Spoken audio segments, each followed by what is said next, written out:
Buenas noches. Han pasado más de 75 horas desde que 31 migrantes fueron secuestrados por hombres armados la noche del sábado en un tramo carretero de Tamaulipas. Y hasta esta noche no se sabe nada de ellos. Incluso hoy, temprano, el presidente López Obrador tocó el tema. Pero este es un secuestro más que parece ser la constante en carreteras del norte de México. Y a 3 días de este hecho no hay información sobre quién se los llevó o si siguen vivos o no. El 30 de diciembre a las 7 de la noche con 26 minutos, uno de los conductores del autobús 9570 de la empresa Grupo Senda, que había salido de Monterrey hacia Matamoros con 36 personas, reportó a la línea de emergencias 911 que un grupo de hombres armados, a bordo de 5 camionetas, los interceptó en la autopista Reynosa-Matamoros. Obligaron a bajar a 31 pasajeros para llevárselos en las 5 camionetas con rumbo desconocido. Preliminarmente, se sabe que los pasajeros privados de la libertad son migrantes de diversas nacionalidades. No se conocen sus nombres. Ha trascendido que la empresa de autobuses, Grupo Senda, les habría vendido los boletos sin pedirles una identificación, como suelen hacerlo el resto de las líneas de autobuses. Ellos se dirigían a su cita para solicitar asilo humanitario en Estados Unidos. Al menos 3 serían niños menores de 3 años de edad. Los delincuentes dejaron en el autobús a 5 personas, a los 2 conductores y a 3 pasajeros mexicanos. Tras la llamada de emergencia, fueron auxiliados y escoltados a la terminal camionera de Matamoros. Por lo pronto, la búsqueda de los 31 migrantes en una de las carreteras más peligrosas del país continúa, hasta ahora sin ningún resultado. La principal hipótesis es que fueron privados de la libertad para ser extorsionados.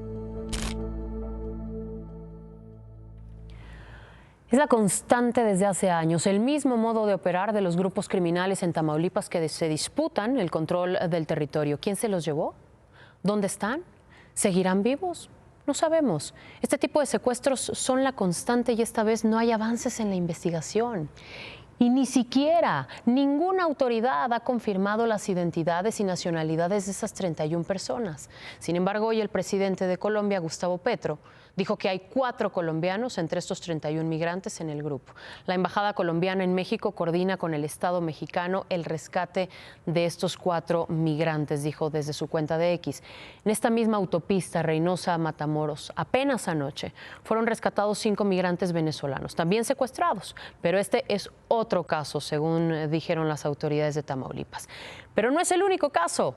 Hace 3 semanas los pasajeros de un autobús fueron auxiliados tras denunciar que hombres armados los querían secuestrar. El mismo modus de operar. Así lo narró hace 3 semanas una de las víctimas. Hoy 12 de diciembre casi fuimos secuestrados aquí en Reynosa. A nosotros nos detuvo migración el día viernes. Nos llevaron para un refugio y hoy nos soltaron casi a las 5 de la tarde. Y la empresa Futura guiada, esta señora fue la que nos vendió los boletos, que fueron unos tickets, no fueron boletos reales, nos vendió un ticket, que no era un ticket real, eran unos papelitos hechos a mano, donde solamente decían un número, el número de pasajeros que iban. Señores, ellos nos entregaron a los carteles porque nos interceptaron 3 camionetas y el chofer abrió las puertas donde se montaron 5 hombres. Gracias a todos los hombres de que iban en nuestro autobús, logramos salvarnos. No es mentira, rompimos los vidrios, muchos tuvimos cortadas por los vidrios, pero gracias a Dios pudimos salvarnos con nuestros hijos. Aquí estamos todas las personas del autobús que nos iban a secuestrar. Así las cosas en Tamaulipas. ¿Qué se vio hoy?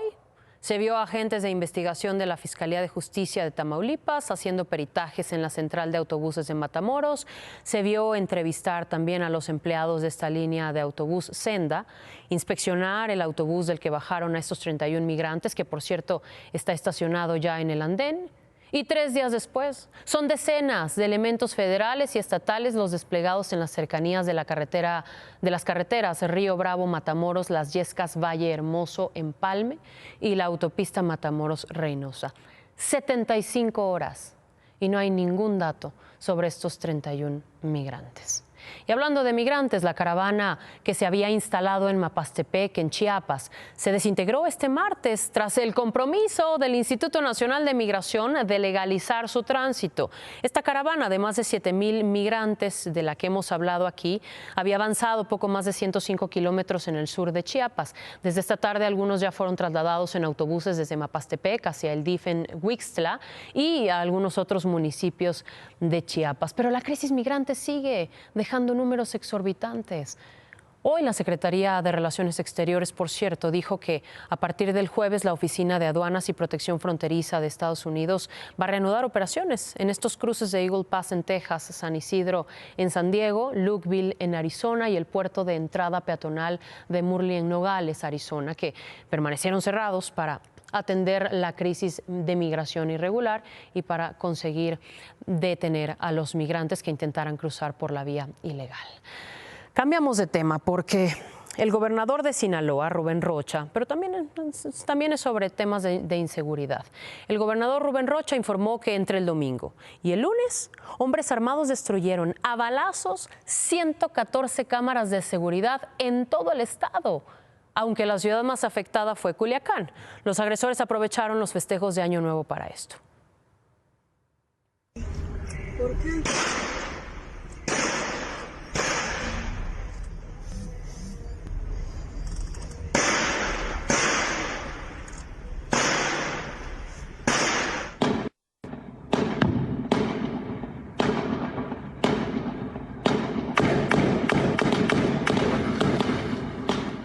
Como si a la inseguridad en el estado de Sinaloa le hiciera falta algo. ¿Qué dijo el gobernador Rubén Rocha?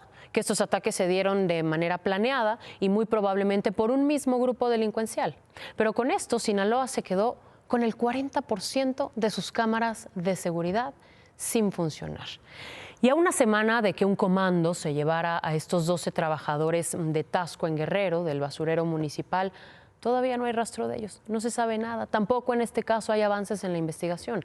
La Fiscalía del Estado y la Comisión Estatal de Búsqueda emitieron las fichas de búsqueda de solo 11 de los trabajadores. Hasta ahora no se ha hecho pública la ficha de Anabel Gutiérrez, directora del relleno sanitario, la trabajadora de mayor jerarquía, que también fue secuestrada.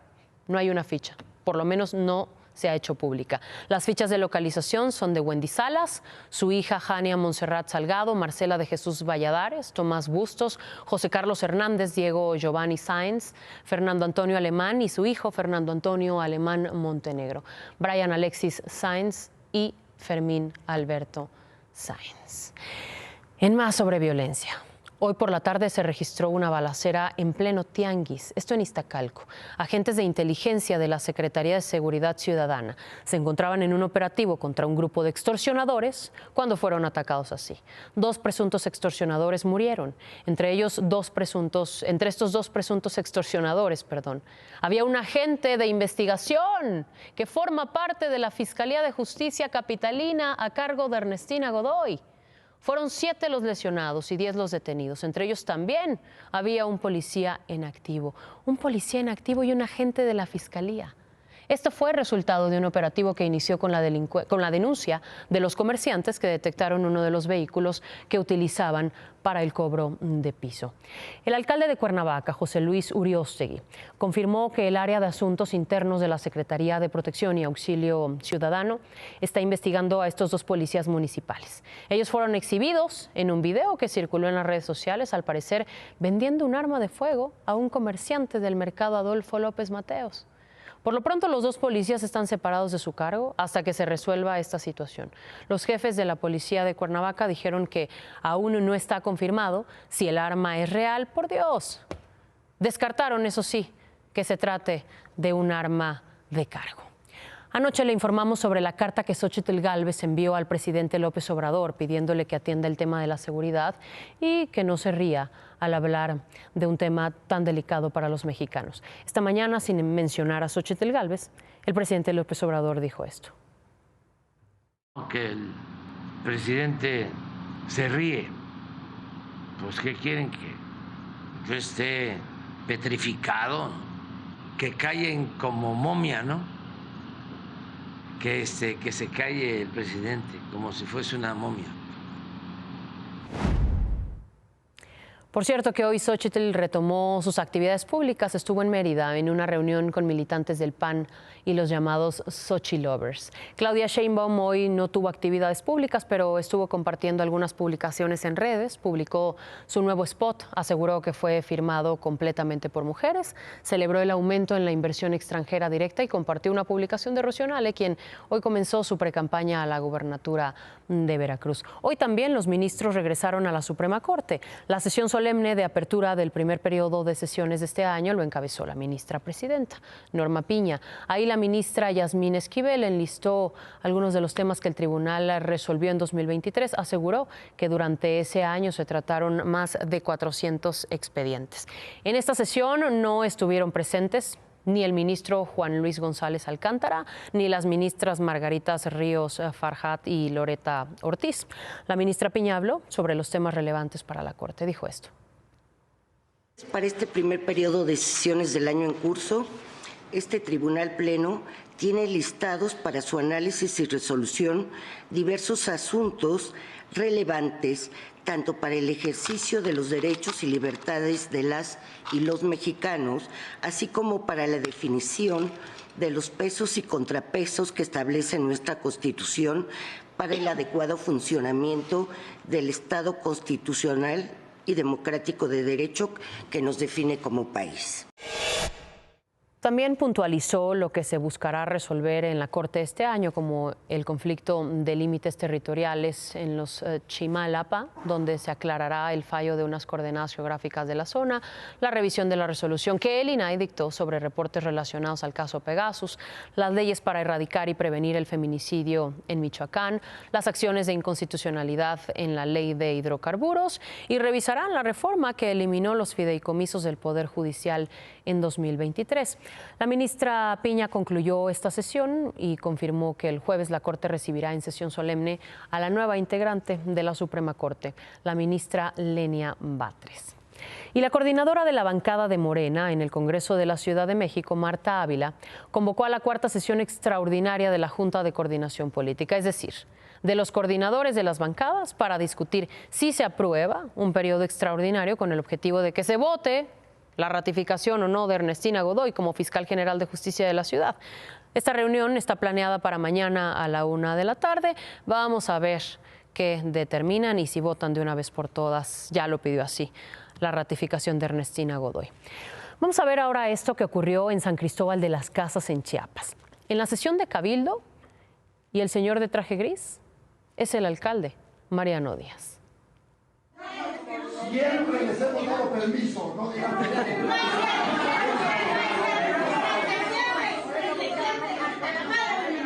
por estarle siguiendo que nos dejaran trabajar. así es. Eres mentirosa. ¡Su mecha! Imagínense que yo le miente la madre a esta señora. ¡Guau! ¡Guau! Oiga, señor violento, machista, misógino. Imagínense que yo le miente la madre a estas señoras. ¿A qué llegaron? Llegaron a reclamarle porque el domingo el presidente Mariano Díaz ordenó que fueran desalojadas de los pasillos del Palacio Municipal donde siempre habían estado instaladas. Buscamos una postura del alcalde, pero todavía no hemos tenido respuesta. La Cámara Nacional de Comercio, Servicios y Turismo de la Ciudad de México estimó que la derrama económica generada por el Día de Reyes va a ser de más de 3.500 millones de pesos. Esto representa un aumento del 16% con respecto al año pasado. La proyección que se tiene es que haya un gasto promedio por niño de poco más de 2.040 pesos. Y como cada año, se espera que lo que más se vendan sean artículos electrónicos, como consolas de videojuegos, equipos de cómputo, celulares, bicicletas, juguetes a control remoto, muñecas también. Hoy hace 2 semanas, cambiando de tema, Donald Trump fue descalificado de las elecciones primarias presidenciales de Colorado por la Suprema Corte del Estado por haber incitado el asalto al Capitolio el 6 de enero. Bueno, hoy así amaneció la Corte Suprema. Una persona irrumpió en el edificio de la Corte, entró a las instalaciones y disparó contra los policías. 2 horas después logró ser detenido. Según la investigación preliminar, este suceso no tiene nada que ver con la decisión de la Corte. Sin embargo, desde hace 2 semanas, luego de este fallo, tanto la Policía del Estado como el FBI investigan presuntas amenazas relacionadas contra los magistrados en este estado. El estado de Maine hizo lo mismo una semana después. Se esperaba que Trump hoy apelara ambos vetos, sin embargo, solo lo hizo contra el fallo en Maine. Sus abogados argumentaron que la secretaria de Estado de Maine, Sheena Bellows, quien pidió dejar fuera a Trump de la boleta, abusó de su parcialidad contra el expresidente. Sin embargo, no fueron más que argumentos, porque no presentaron una sola prueba.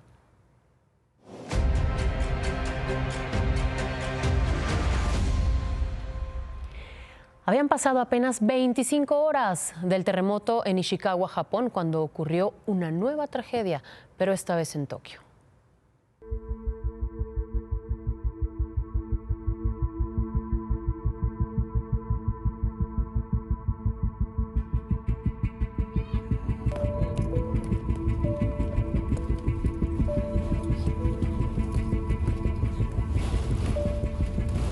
Realmente 生きた心地はしなかったですね。ただ出てこれた安心感みたいなのがあって、近くにいた家族の方と一緒に歩いて、逃げました。着陸する時に結構強い揺れがあって、で気がついて窓を見ると火花が散ってて燃えていて、その後そうですね、停止してから1分ないぐらいで煙が充満してきて、で CA さんに誘導していただいてスロープから脱出したって感じになります。 Mientras el mundo estaba pendiente de Ishikawa y los daños provocados por el terremoto, otras imágenes provenientes de Japón comenzaron a dar la vuelta en todos los televisores y dispositivos. El choque de 2 aviones en el aeropuerto de Haneda en Tokio. 叫び声とか CA さんの方も結構大きい声で誘導なさってて叫び声みたいなのはありましたが、比較的落ち着いて皆さん席立たずに座って待っていたのでスムーズに避難できたかなと思います。 Un avión comercial de Japan Airlines chocó con un avión de la Guardia Costera japonesa. Los 367 pasajeros y las 12 personas de la tripulación del vuelo comercial lograron salir ilesas o con lesiones leves. Pero fallecieron 5 de las 6 personas que viajaban en el avión de la Guardia Costera. Ese avión se dirigía a entregar ayuda humanitaria a los afectados por el terremoto. Las causas del accidente no se han determinado. そういう認識では今現在います。でただ着陸許可ですとかが出てたかという管制との通信についてはこれもう事故原因の根幹に関わることですので今のところちょっと申し上げられませんが確認中でございます。そうですね、本当に奇跡しか言いようがないですね。少しでもタイミング遅れてたら死んでたかもしれないんで、なんでこうなっちゃったのかっていうのはまず一番最初に知りたいですよね。あととりあえずは飛行機に乗りたくないなって感じですかね。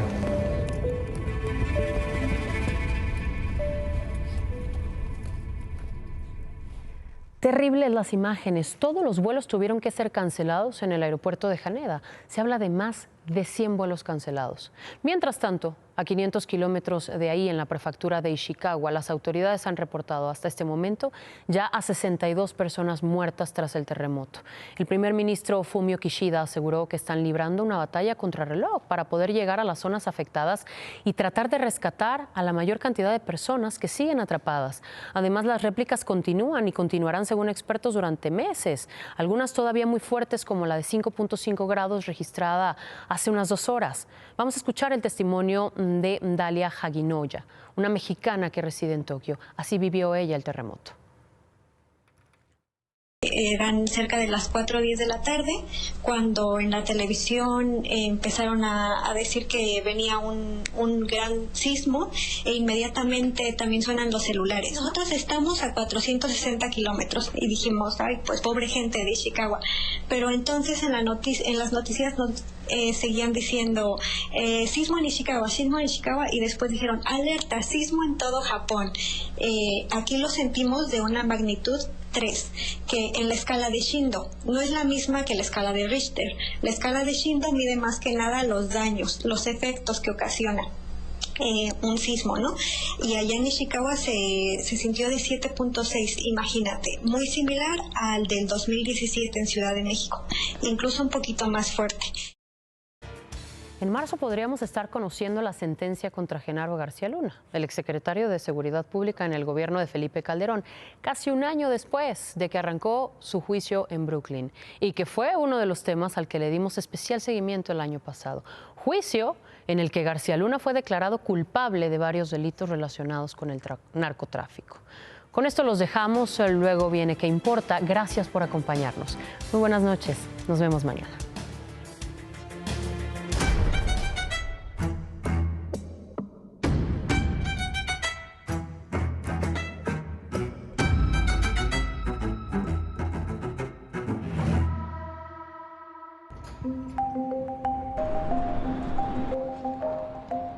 Una bolsa y un maletín. En esos dos recipientes que carga el abogado de Genaro García Luna va la suerte de un hombre. Ahí cabe su defensa. Es hora de los testimonios, es hora de la evidencia, es hora de la verdad. De frente a los miembros del jurado, un joven fiscal, Philip Filmar, abrió fuego. Mientras se le encomendó trabajar para el pueblo mexicano, tenía un trabajo, un segundo trabajo, un trabajo más sucio. No hay un solo chat, llamada, video, documento, foto, nada que pruebe este supuesto nexo criminal. Luego de eso apareció el primer testigo colaborador, Sergio Villarreal, alias El Grande. Me acuerdo de un regalo que le envió Arturo por medio de su cuñado Carlos, una motocicleta Harley Davidson, edición especial, que compró en la Ciudad de México y se le envió como regalo a García Luna. El cártel creció como creció. Sin ellos hubiera sido imposible. ¿Algún comentario? Primera audiencia, ¿qué tal? ¿Algún comentario? ¿Lo veo tranquilo?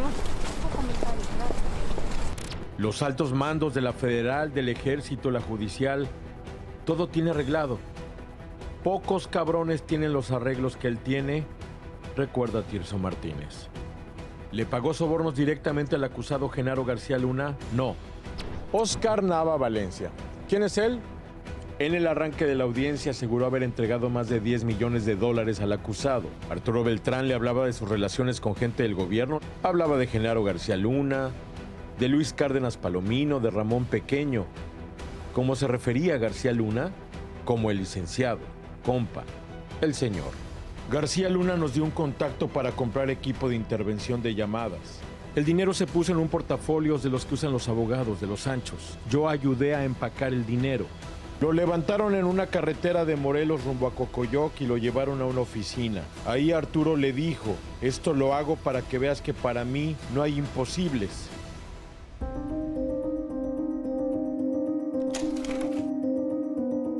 Yo vi el efectivo, lo llevaba en una maleta chiquita que abrió cuando estábamos en la oficina del Universal. El gobernador hizo un arreglo por 25 millones de pesos mensuales con el Universal para ayudar a García Luna.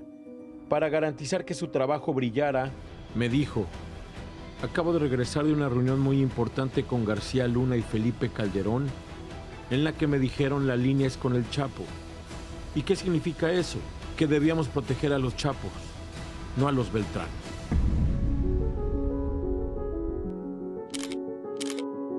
Desde el inicio del juicio en contra de Genaro García Luna, su esposa, Cristina Pereira, llega todas las mañanas de audiencia al edificio de la Corte Federal. Hoy acepta hablar con un medio de comunicación. No lo ha hecho en años, por eso prefiere que la charla sea breve. Sobre las acusaciones en contra de su esposo dice, no hay ninguna foto, ningún video, ningún correo electrónico, ningún documento. Y de las acusaciones que le hacen a ella en Estados Unidos y en México, prefiere no hablar por el momento. Todo se irá dando, todo irá pasando. We are extremely disappointed in today's verdict. ¿Es correcto que alcanzaron un veredicto unánime?, preguntó el juez. Sí. After many years of trying to build a case against Mr. Garcia Luna with credible and reliable evidence, the government was forced to settle for a case built on the backs of some of the most notorious and ruthless criminals to have testified in this courthouse. 1:54 p.m, Genaro García Luna fue condenado. This is a very difficult time for him, and we ask that you respect his and his family's privacy until a time when or if they are ready to speak. Quien una vez estuvo en la cúspide de la aplicación de la ley en México, ahora vivirá el resto de sus días habiendo sido revelado como un traidor a su país y a los miembros honestos de la aplicación de la ley que arriesgaron sus vidas para desmantelar los cárteles de la droga.